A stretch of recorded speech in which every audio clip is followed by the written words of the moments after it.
What's that? No, I'm going to do whatever when it's my time. Are you talking? Yeah, so you go first. Good morning, everybody. Good to see you this morning. Good morning. Joining us today, as you can see, are some of the rising stars in our party. These are Republican members of the sophomore class. They're in their second term. Many of them have been working so hard for the last several weeks in their districts, trying to help their constituents navigate the chaoses that have been created by the Democrat shutdown. We're now on day 36, and it is a sad landmark in our history. This is the longest shutdown of any government in our history. And they've also made history in a number of ways, which we've recounted every day in our daily press conferences. Remember, this is the first time in the history of America that any party has had the audacity to close down the government over a totally clean, nonpartisan continuing resolution. I said yesterday, and I'm being honest, none of us imagined that we would be here at this moment. We couldn't have imagined that Democrats would be willing to force families to go hungry and workers to miss paychecks for 5 weeks on end, 50 days plus, and we never did imagine that they would be willing to use the pain of American families with such reckless disregard. But that is what we are seeing, and it is unconscionable. Despite the 15 opportunities they have now had to reopen the government, they have voted 15 times to keep it closed. That is the number that everyone has to pay attention to. All the Americans who are hurting because of this. They need to understand Republicans have voted 15 times to open your government, and the Democrats have voted 15 times to close it. They voted to deny paychecks to workers, to stop the flow of SNAP funds to hungry families, and all the rest. And still, somehow, they have the audacity to go on national television and gaslight the American people and try to pretend that somehow the Republican Party has some blame in this. It's the most outrageous example of political gaslighting that we have ever seen. And day after day, they have claimed, without any merit at all, this shutdown is somehow about health care. It's a blatant lie, and they know it. They tried to string together two totally unrelated issues: the expiration of the Obamacare COVID subsidies and the basic funding of the federal government. Those are two totally distinct things. Republicans have always been willing to have a conversation about the COVID-era subsidies and how to make Obamacare and health care more affordable. But we will not, and we should not do so as hostages in their political game. It was in no way necessary or appropriate to shut down the government in order to have bipartisan discussions about the subsidies. The reality is the Democrats could have avoided all of this chaos and all the pain, everything they've inflicted on American families, by simply voting to back the clean, nonpartisan continuing resolution, the 24-page simple document, just as they did 13 times under the Biden administration. They could have passed that 47 days ago. After the House did it, we did our work and sent it over there. And we would have had all these negotiations and continued. I'm going to wrap this up and tell you again why. The big question is why. Why would the Democrats have the audacity to do this? As we summarized so simply yesterday, and we will do so every day, they are motivated out of fear. The Democrats shut down the government out of fear. They have never been more afraid at any point than they are right now. They know, as we all do, what their own polls show. The leadership of the Democratic Party is the most unpopular with members of their own Democratic base. And we saw that in the elections last night. The old guard is desperately trying to use this shutdown to show the radical Marxist wing of their party that they can look tough to President Trump. That's because the new power center of the left isn't the moderates. It's the AOCs and the Bernie Sanders and the Mamdanis of the party. It's the activists who believe capitalism is evil, who disdain the founding principles of their own country. They claim that the salvation of our nation will be brought about by bigger government and more bureaucracy. Look what happened in New York City last night. For the first time in American history, an avowed, openly proclaimed socialist has been elected as the mayor of America's largest city. Zoran Mondani is without a doubt the biggest win for socialism in the history of the country, and it is the biggest loss for the American people. He is truly a committed Marxist. And the results of that race tell you everything you need to know about where the Democrats and their party are headed. From the backbench to their leadership, Democrats have fallen in line behind the socialist candidates. Hakeem Jeffries, as you know, is the highest-ranking Democrat in the House. He gave his full blessing to Mondani and his socialist agenda. Chuck Schumer, the highest-ranking Democrat in the Senate and the highest-ranking Jewish leader in America, flirted with endorsing Mondani all the way to the bitter end. Never mind the fact that Zoran has embraced anti-Semitic rhetoric and promised to arrest the Prime Minister of Israel if he visits New York City again. And then there's President Obama, who called Mondani over the weekend to extend his praise and act as a sounding board for the young socialist. You can't make this stuff up. The man who made healthcare unaffordable with his own socialist scheme is advising the man whose false promises will surely make life unlivable for millions of New Yorkers who cannot afford to flee the city. As we said from this podium every morning, we talk about Mondani for two reasons. It's a bellwether, because House Democrats, many of whom represent districts with much less blue than New York City, have embraced him with open arms. And because his brand of Marxism is truly a bellwether for the Democrats nationwide. We pointed out that other major metropolitan areas in the country are facing the same threat with candidates similar to Mondani. And we're going to continue to call out their effort to mainstream and normalize socialism and Marxism in America.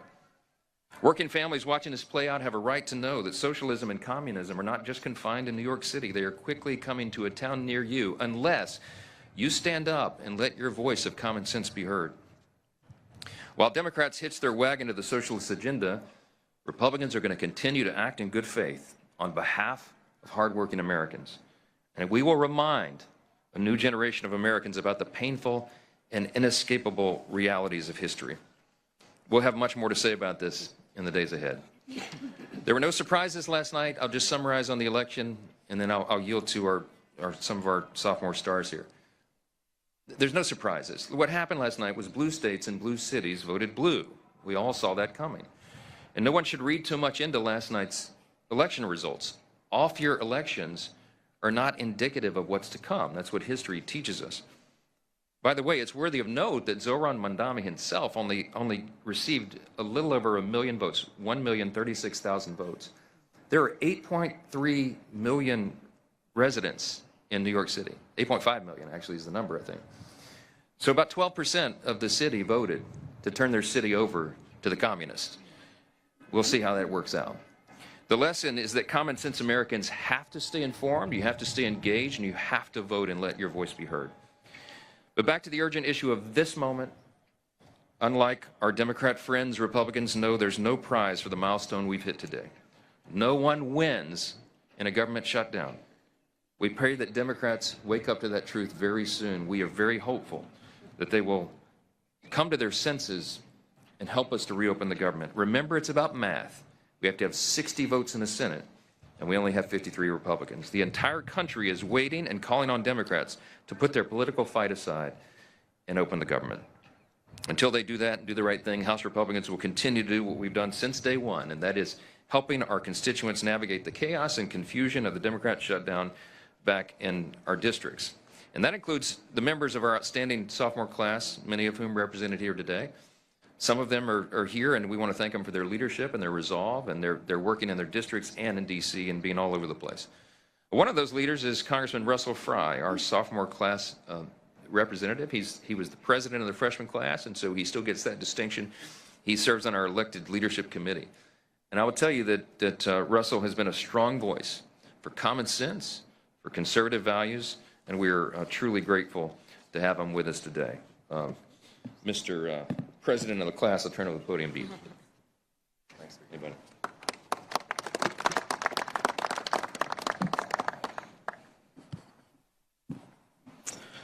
In this world, few things are certain other than death, taxes, and Democrats saying one thing and doing another. They say they're the party that cares about the American people, but everything that they have done for the last 36 days proves otherwise. Not only is this the longest shutdown of all time, it's also the dumbest shutdown of all time. But now that the election charades are over, maybe Chuck Schumer and Hakeem Jeffries can get the political blessing of their new savior, Zohran Mamdani, to reopen the government, to pay our federal employees, to pay our troops, and to allow struggling families on SNAP to receive the benefits that they've had for a long time. But make no mistake, this is not about governing. This is about gamesmanship to the Democratic Party. But I think, and I have faith, that the American people are smart, that they recognize a lie when it is being told to them. For years, during the Biden administration, we were told that the border was secure by the Democratic Party. The American people were told that the border was secure. It wasn't. For years, we were told by congressional Democrats that President Biden's mental faculties were okay, that he's never been sharper. That was a lie. And now we're told by congressional Democrats, yet again, that it is a Republican shutdown when we all know that the simple math is that you need 60 votes. So Chuck Schumer, I think it's time to call Zohran Mamdani and make sure that he's okay with reopening the government. They're holding the government hostage at the expense of the American people. I talked to a U.S. Marshal yesterday in the district in South Carolina. He is door dashing food and driving Ubers to pay his mortgage, to pay and feed his kids. I talked to a lady, single mother in Clio, South Carolina, last night. She receives food stamps. She's 100% disabled. She's unable to work. She relies on that assistance. And she is fearful about how she's going to feed her kids. She's traveling all the way into North Carolina to receive charitable contributions of food. That is the result of a Democrat shutdown. I talked to an elderly lady in Myrtle Beach, South Carolina yesterday. She has diabetes, she has shingles, she is unable to work, she is elderly. She needs that $88 to help bridge the gap at the end of the month so that she can eat. And she's fearful of what's going to happen next with this prolonged shutdown. For these people, these benefits are not a luxury, they're a lifeline. And it shouldn't take courage from them to band together and figure out how they're going to feed themselves. It should take leadership from the United States Senate to act and end this political charade. But that's what they want. They've told you from the beginning what this is all about. It's about leverage to them. It's not about the American people. It's not about the TSA agents who are still working, or the FBI or ICE officials. It's not about the military. It's not about the people in Clio, South Carolina, who rely on those SNAP benefits. It's about political leverage for them. And that political nihilism is malpractice for the American people. So these are the voices of South Carolinians, but they really echo, I think, what we all hear in our districts from the people that we represent. Right now, millions of Americans are all struggling because of this Democrat shutdown. And so to answer the question, I think, of what can be done, well, it's quite simple. The Democrats in the Senate need to do their job on behalf of the American people. House Republicans have already passed this. We will continue to put pressure on Senate Democrats to act, because at the end of the day, we care about the American people. We care about their struggles. We are not interested in funding illegal immigrant health care. We're interested in making sure that our troops get paid. So today, I echo what the Speaker has said for 36 days, and my colleagues. It's time to reopen the government and end the political gamesmanship. Thank you, Mr. Speaker. Thank you.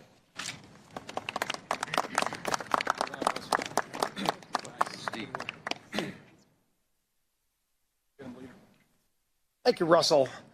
And last night we saw the Democrat Party usher in their new leader. We've been talking about this for weeks, but it was made official. When the city of New York elected Zohran Mamdani, he became the new leader of the Democrat Party. And while the Democrat Party had no problem making the shift to socialism, which they embraced wholeheartedly, led by Hakeem Jeffries and others here, America mainstream Americans, blue dog Democrats across America have not embraced socialism. America is not a socialist nation. You know, when the speaker mentioned that, is it any surprise that last night blue states voted blue? We're talking Virginia, New Jersey, New York. By the way, none of those were swing states. You had 7 swing states in the election a year ago today. And by the way, we celebrate that a year ago today, Donald Trump was elected president of the United States. And when he ran on very specific things, not socialism. 7 out of 7 swing states rejected that form of socialism that has now taken over the Democrat Party. What President Trump and House Republicans ran on was delivering results for American families. We said we would secure the border, and we actually delivered on that in record time. We said we would prevent a tax increase on anybody. Every American, no matter what income level you were at, you were facing a tax increase, in many cases a 30% or larger tax increase. We said we wouldn't do it. The Democrats bragged that they were going to raise your taxes. And the American people decided that, not New York City.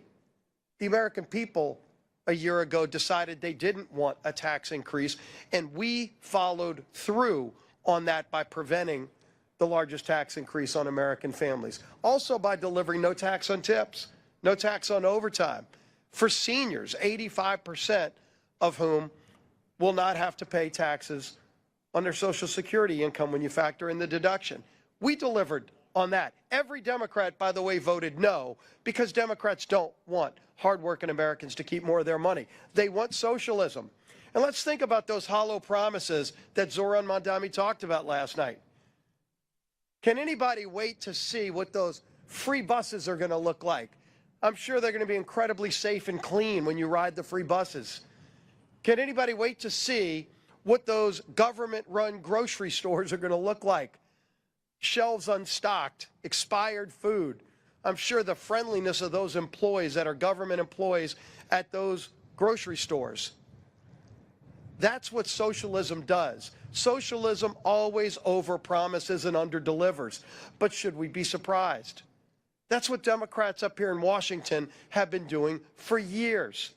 Does anybody remember the Inflation Reduction Act? Yes, that was a Democrat-created product that ushered in record levels of inflation. Where was the inflation reduction? They have no problem lying to the American people. Does anybody remember, by the way, the Affordable Care Act? Yes, that was Democrats only creating current health care law. The law of the land in health care today is Democrat-only created Affordable Care Act. That's anything but affordable. All we've seen is 80% increases in costs for families, record profits for insurance companies, but 80% increases on families. Democrats have never had a problem lying to the American people, overpromising to the American people, and never delivering the goods. And you contrast that with Republicans. Again, a year ago today, we ran on very specific things, and we've already, working with Donald Trump, ushered in a new level of American greatness. And it's not just here in America.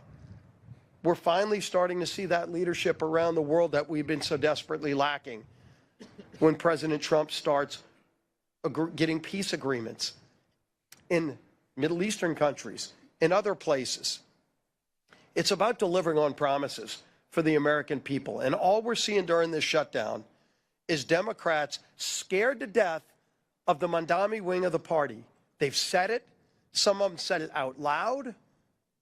But they have exercised it in their votes. They've voted time and time again to keep the government shut down, knowing they're inflicting suffering and pain on the American people, admitting that they're using that suffering to try to get leverage. They still can't tell you what the leverage is for. Leverage for what? To go boast to the socialist Mandami wing of their party that they're fighting Donald Trump, who was elected not by the people of New York or New Jersey or Virginia, but by a majority of Americans, 77 million Americans, 7 out of 7 swing states, running on very specific things that President Donald Trump and this Republican majority have continued to deliver on. We're going to keep delivering wins for the American people, and Democrats will continue to give the hollow promises of socialism that come along with the failures of socialism that it truly delivers for people.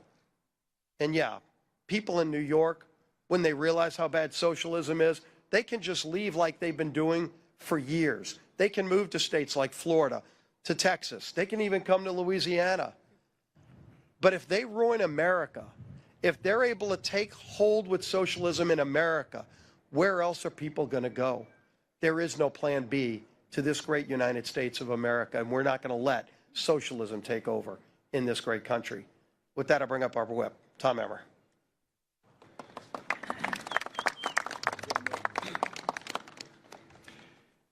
Democrats have officially set the record for the longest shutdown, government shutdown in U.S. history.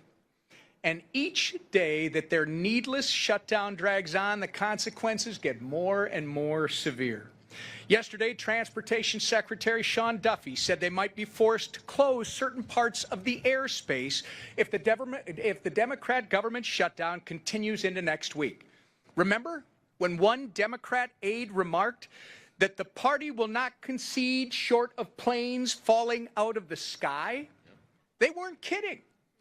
They are prepared to prolong the pain that they've inflicted on the American people because, as Chuck Schumer said, every day the government is shut down gets better for us. And as Catherine Clark and Chris Coons said, government shutdowns are one of the few leverage times they have.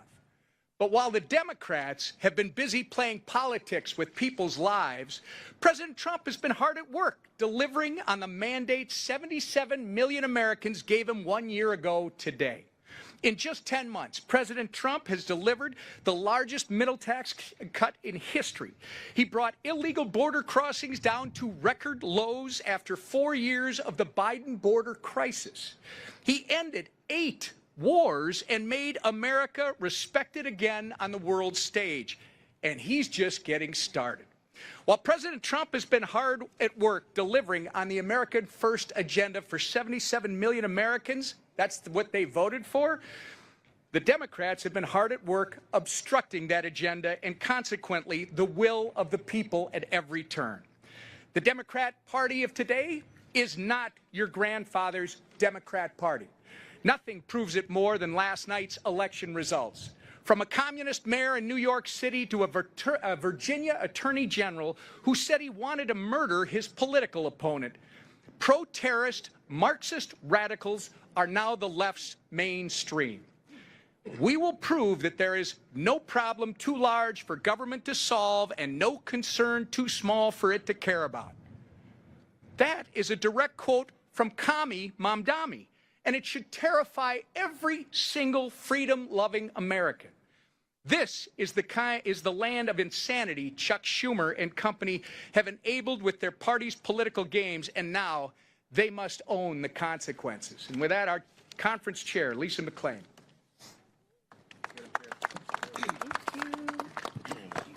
Well, good morning on this nice, bright, sunshiny day. Let's begin with this. Today marks 1 year since President Trump won the 2024 election. And since that day, Republicans secured our border, unleashed American energy, and delivered the largest tax cut for working families in history. Promises made, promises kept. Yep, there's a lot more to come, folks. But Democrats, in that 1 year, they have done nothing but obstruct, delay, and deny. They've obstructed the American people's agenda, delayed millions of flights, and denied SNAP benefits for the hungry. And for what? Ask yourself, for what are the Democrats fighting for? Well, they're fighting for $1.5 trillion in new debt to fund health care for illegals and continue the wasteful spending. I mean, Democrats, you need to say that loud and say it proud, because as Republicans, we're going to make you own those votes. There's no turning back. Democrats want $1.5 trillion of wasteful spending and health care for illegals that you all are going to pay for. Over the past year, Democrats have wandered around with no plan, no vision, and no leader. But today, they finally found their leader. The radical communist mayor of New York City, a self-proclaimed communist who wants Americans to pay for global health care. Well, you wanted it, you got it. A communist who wants the government to own grocery stores. And a communist who wants the government to tell you what to do with your hard-earned money. Because you see, the Democrats don't think you are good stewards of their money. The Democrats think the government can be much smarter with what to do with your hard-earned tax dollars. Versus the Republicans, we actually believe in people. We believe you can make good choices. We don't believe you need the government to tell you what to do, when to do it, and how to do it. We actually have a little faith in you. So does this sound familiar? Sounds almost identical to what the Democrats are leveraging the pain for the Democratic shutdown for. But let's be clear. Bowing down to the communists and socialists who control the Democratic Party, it has consequences. Whether you're one of the 3.2 million travelers stranded or canceled with flights, or the consequence of a family on food assistance wondering how they're going to get by. That's some of the consequences that the Democrats are okay using you to leverage for. Or a federal law enforcement officer going without pay while protecting our communities. But that's okay, because the Democrats think all law enforcement agents should probably just be defunded anyway, except when there's a problem in Detroit. And then all of a sudden, we're very thankful that the FBI and law enforcement came in to protect us. Bowing down to the radical demands of radical socialists is causing real Americans to suffer. Consequences for the safety of Americans, consequences for our economy, and consequences for your hard-earned money. And consequences gravely for our country. So Democrats, it is time to stop ignoring the consequences. It's time to stop bowing down. It's time to reopen the government, end the demands, end the shutdown, and let's get back to putting hard-working Americans first. Thank you. Thank you. Okay, questions? Yes, go ahead. I've called on somebody else. Go ahead. Thank you. We're having a press conference. Thank you. Go ahead. Yes, ma'am. And you should respect free speech. What's the question? What's the question?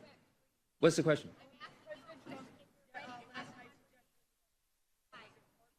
I can't hear you because we have someone who doesn't respect the rights of their colleagues over here. I'd love to talk with you. Wait. I'd love to talk with you. Come to my office, okay? You have an obligation. Yeah. Yes. Yeah. Okay, let's talk about it. I've been doing that. We did that before the shutdown began. We went to the White House. We went and sat in front of the Resolute desk. We brought Leader Jeffries and Leader Schumer in, and we had a discussion. The president said, please don't shut the government down. It would cause all this pain to the American people. This has never happened before. It's a clean, nonpartisan CR that every Democrat, including you, voted no on September 19th. You voted to shut down the government. You voted to stop SNAP benefits. You voted to not pay the troops, not pay TSA, Border Patrol. You may regret it now, but that's your vote, and it's on the record. So the president had us in, and they didn't want to have a dialogue or debate. They thumbed their nose in it, at him, and he had to do it. Appreciate it. Thanks for your input. Somebody give me a question that's real.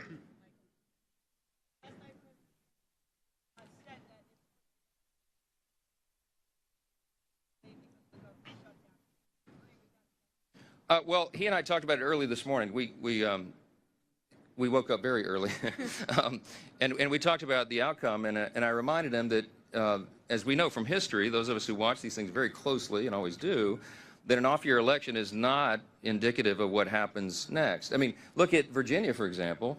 Glenn Youngkin won his race for governor, and then the Democrats, the opposing party, did very well in the upcoming midterm election. These off-year elections are about different things, different dynamics. In Northern Virginia, there are a lot of federal employees. They're probably pretty upset. And they should blame the Democrats for that because, as we noted today, 15 different times Republicans in Congress, Senate and House, voted to open the government. And the Democrats, like our colleague who just tried to interrupt us here, voted to close it down. So it's very clear who's responsible for this. And I think that when we go into next year in the midterms, we're very bullish about the outcome. We have an extraordinary record to run on. You mentioned, Leader Scalise mentioned sort of what we call the split screen here. And I'll remind you all again, under President Trump and Republicans, we have had an extraordinary run. The first 9-10 months of this, 9 months, the 10th month has been shut down because of the Democrats. The first 9 months of this Congress and this administration, arguably the most productive of all time. We cut taxes, cut regulations, cut waste, fraud, and abuse in government. We solved the border crisis, which was the #1 issue on the ballot last fall.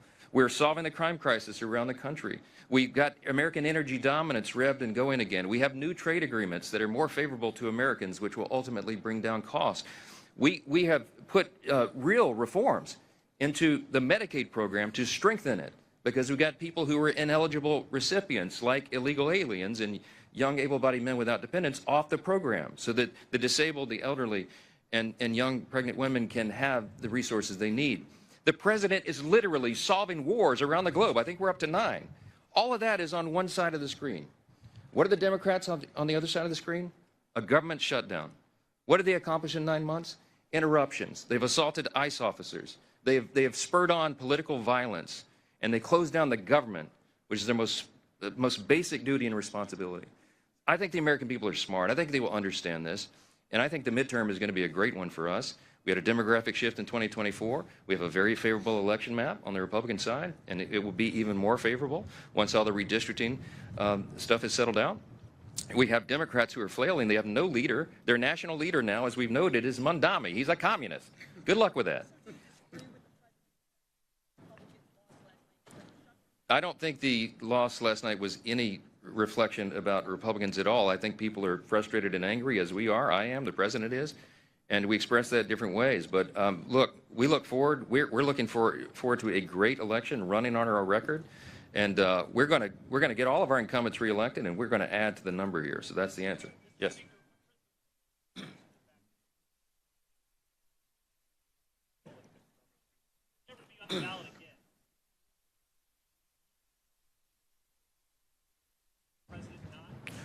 No, look, the question is, President Trump wasn't on the ballot. He's right about that. He and I spoke about that again. But I told him this morning what we've talked about many times and what I've said here before. The president is on the ballot in 2026. President Trump is on the ballot next fall. Because if we lose the majority, if the Republicans, the common sense people here who are doing the job for the American people, if we lose the majority in the House and this radical element of the Democrat Party were able to take over, we've already seen that movie. They will try to end the Trump administration. He won't have 4 years, he'll have only 2, because they will move to impeach him probably on the first day of the new Congress in January 2027, and they will try to systematically unwind all the important reforms that we've done for the American people, to lower costs, to have a better quality of living, on health care, to increase access and quality of care. We are the party that is doing that, and the president needs 4 years to complete his agenda, not just 2. So he is in a very real sense on the ballot. He's fiercely committed to us winning. He is going to help. He's offered to do rallies and the teletown halls and all the things. He's sent out a huge round of endorsements of incumbents, Republican incumbents, just over the last few days. He is very much engaged, very dialed in, and he understands the stakes. President Trump is on the ballot in 2026, and we're looking forward to that contest. Yes, sir.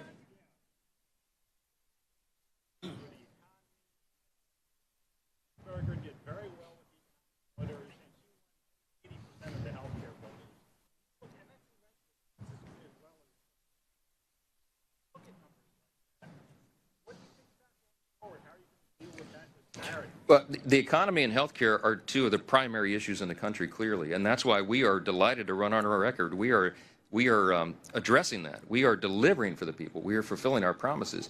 President Trump got more votes, by the way, in Virginia and New Jersey than either of the 2 governor candidates, the Democrats there. And one of the things that we ran on was improving these. We passed the American Families Tax Cut, the big, beautiful bill, and got it signed into law on July 4th. Many of those provisions will be coming into play now. It was filled with pro-growth policies. The people standing behind me all worked individually and collectively very hard on that legislation. And the American people are going to feel the positive effects of that before they vote next fall. We did it early enough so that the economic effects could be felt. And you're going to see costs go down and quality of life improve. Our policies lead to that. Socialism does not. Socialism does not lower costs. It doesn't lead to lower costs. It leads to human misery. It leads to the decay of society. It has happened everywhere. When the socialists, Mondami, and the Democrats here, Leader Jeffries apparently is a socialist now. He endorsed Mondami. He owns the results there. But when they come out and they go out into their districts next year and they try to tell people that socialism is the way of the future, anyone who studies history will tell them the opposite. The AOC and Bernie and Mondami and Jeffries, they don't tell people that when government takes control of everything, you have to give up your freedom, your liberty, your opportunity, your security are yielded to the government, and that the government controls everything. You don't have choices anymore. You don't have incentive. You don't have human dignity, because we represent and we respect the individual inherent value of every single person. We don't judge anybody by the color of their skin or what zip code they live in or whatever. We are all Americans. The socialists and the Marxists divide us into camps, and they value you not as an individual, but on the merits of the group that you are collected into. And they will take away everything from you as they promise to give you everything. It's a lie. It has led to the murder of tens of millions of innocent people in the 20th century alone. That is not who we are in America. And we are proud to go out and run on our record and on those truths of the founding principles of the country, because that's what's going to save us. Olivia.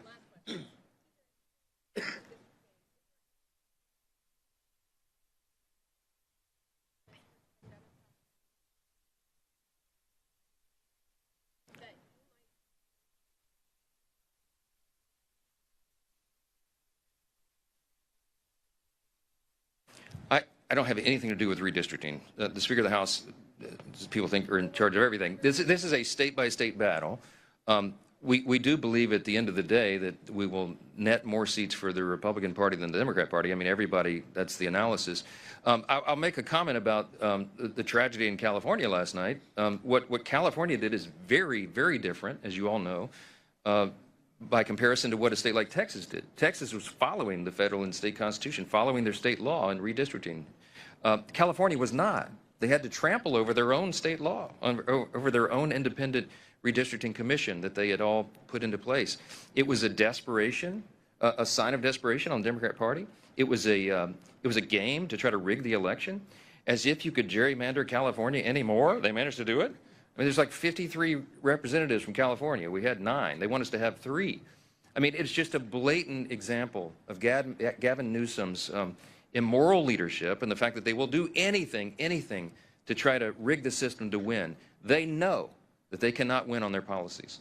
They know that they don't have a national leader other than the Marxists now to try to set the tone and guide the course. And so they're going to try to rig the game.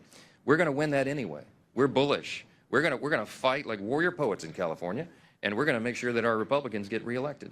And we're gonna do that all around the country, and we're gonna continue to move forward, pursuing the America First agenda, delivering on our promises, and making this country great again. That's what we're committed to, and we'll continue to do it. Thank you.